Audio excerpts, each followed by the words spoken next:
Hey guys, this is Supercoach God here, and we are here with my first team of AFL Supercoach 2023.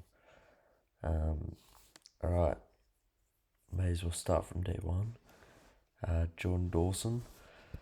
I don't have much to say about this pick.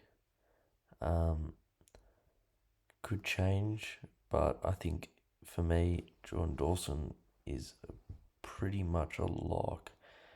He plays well in any position he plays in, really, and I think he'll thrive under with the captaincy this year. Nick Dacos. This is one where it could go 50-50. He could either go in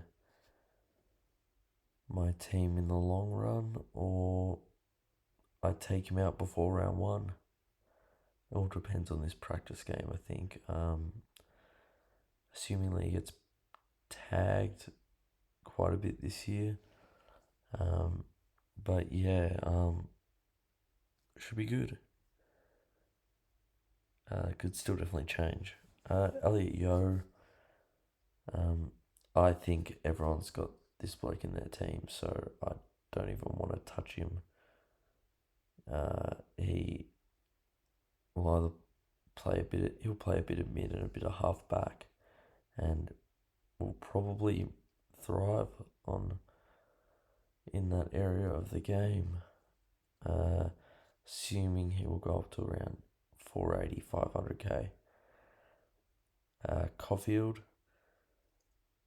he's someone that could definitely change, but apparently he's had a good pre-season. I'm not 100%, but we'll just have to wait and see.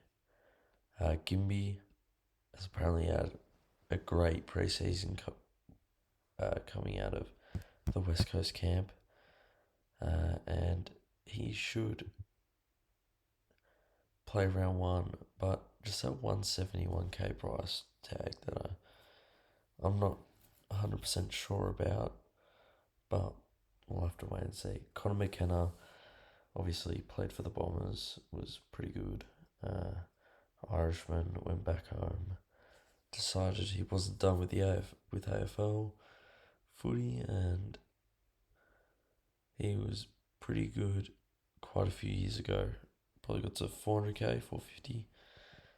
If you can get back to that, oh my goodness, but he's obviously going to be a bit rusty, but we'll just have to wait and see. Constable apparently play on the half back. How long he stays in for, I don't know. I think Gold Coast have a few injuries, so we'll just have to wait and see.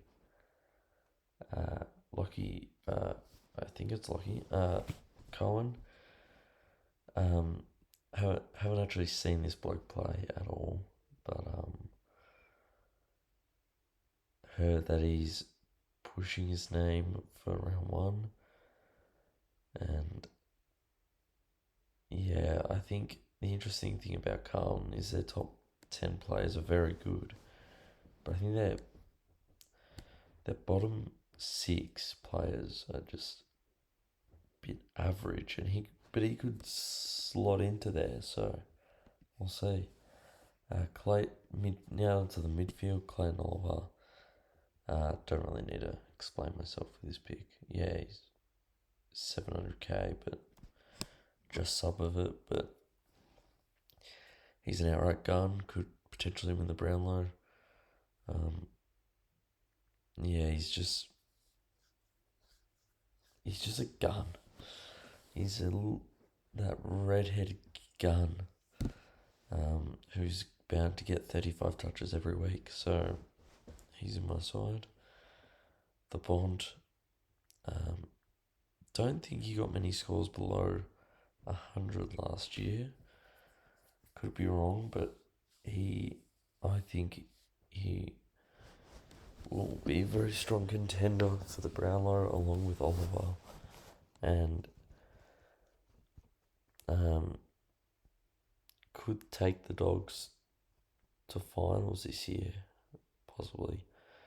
But yeah, I think he'll exceed that 640k, and that's a big call, but I think he could average from 125 to 135. He's that good. McRae, not sure on this pick. Obviously, Luke Beveridge likes to put players in positions they're not supposed to play in. So, for all I know, he could start on the bench. So, yeah, still have to wait and see. But we'll see in the Pracky game whether he will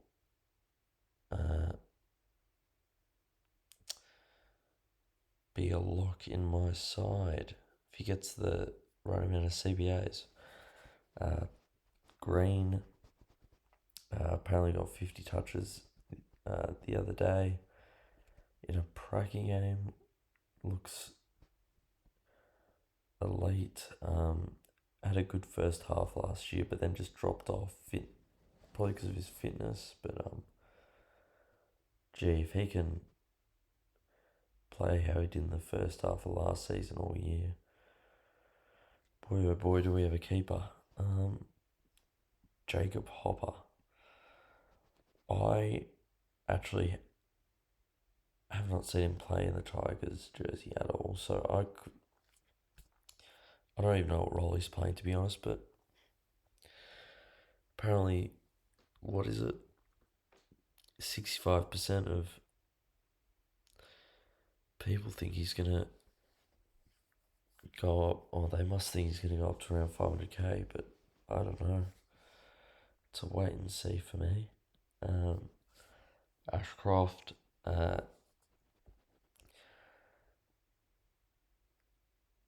I've heard he's like a 28-year-old footballer in a 28-year-old gun in an 18-year-old body. So that's saying a lot for 200k. So let's see, could be another Dacos of last year, but yeah.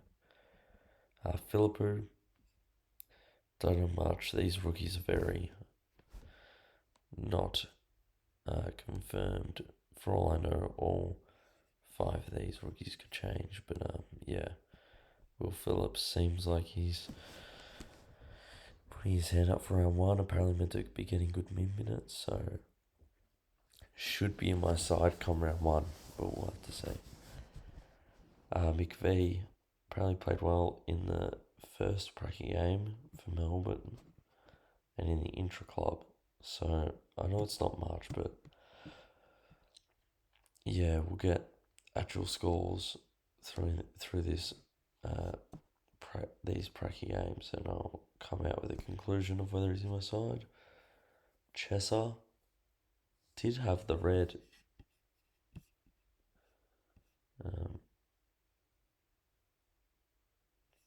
injury thing on him, or maybe it's because I don't have Supercoach Plus. Sorry, I was watching a video earlier and came up as a red. But yeah, he's apparently having a good pre-season. No complaints from West Coast. Jones is. I think he played well in the intra-club match, but I don't know much about him. Jared Witts in the rucks. Witts and Marshall. Now I've gone for 2 big boys. Marshall looks like he could go back to his 2020 form where he got up to 600k and was just punching out 110s weekly, 115s. If he can do that again, that would be superb. But yeah, apparently in a very good pre-season. I think a full one. But yeah, Jared Witts. He's not the youngest fella at Gold Coast, but or in the AFL for that matter. But he's a bloody good ruckman and has a very easy fixture early. I'm sure if we just have a look here.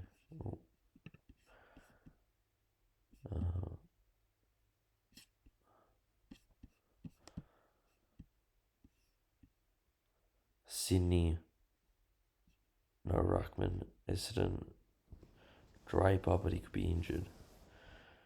Geelong, Stanley. Saints, Marshall, Freo Darcy, North. Who knows North? McAndrew. So yeah, it should be very good early. McAndrew apparently played well in the intra-club or pracky game, but it's between him and Madden. I mean, loophole to loop or not to loop? That is the question. Josh Dunkley, 600k. Yeah, look, I think he'll be even better at Brisbane than he was at the Dogs, because at the Dogs he was just moved around everywhere by Beveridge, so who knows, maybe he could win a Brownlow this year. Let's see. Cogs, he's still not locked. I still have to see where he's at. He's playing the pracky game for one, because I think he's got an ankle. No, not ankle. It's something leg based, I believe.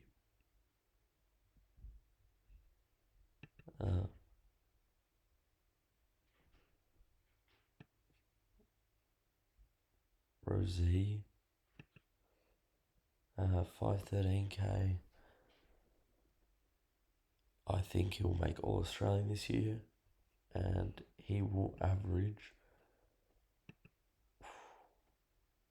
105 to 110. I think it's a safe bet, and I would be very happy with that price. Tim Taranto, great player. Will he thrive at Richmond? We'll have to wait and see in the pracky game. But you can't even take that much out of pracky games. Everyone's picking him, so everyone must think that if someone's joined a new club, they're going to thrive. It's not always the case, but yeah, we'll have to wait. Toby McLean for the Dogs had a few years out. Just remember him being in that 2016 Premiership side, and he was a good player that year, so hopefully he can get back to that form. If not, failed pick, but he's missed a lot of footy, so we'll have to wait. He's a lock, I think. Reddick Lear, meant to be playing that half-back role, should average around a 70. Be happy with that, get to about 350, 400k and get the boot. But yeah, I think he is very close to a lock. Green, he's been kicking a few snags in the intra-club games, I believe, but we'll have to wait to see till he comes up against good opposition. But in Collingwood on Thursday night, but yeah. Chandler, don't know anything about him, to be honest. I'd almost be tempted to swap that with Davey, but I don't know. It's a tough one. I'll just keep it as. Oh my god, I can't remember his name.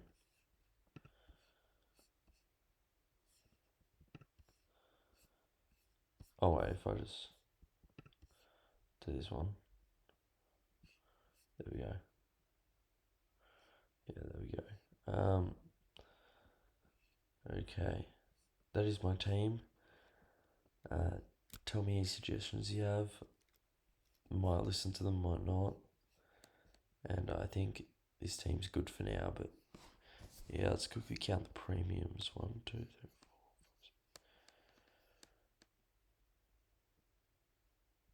12. I think that's pretty good. I think I've seen some sites with 11, some sites with 13. But yeah, there's a few 200, 150k players here that I don't know about yet. Seems to be a bit of a guns and rookies here though. Anyway, I'll see you guys probably next week or maybe in a couple of days. I might upload a video just talking about the pracky games, but yeah. Till next time, guys. Have a good one.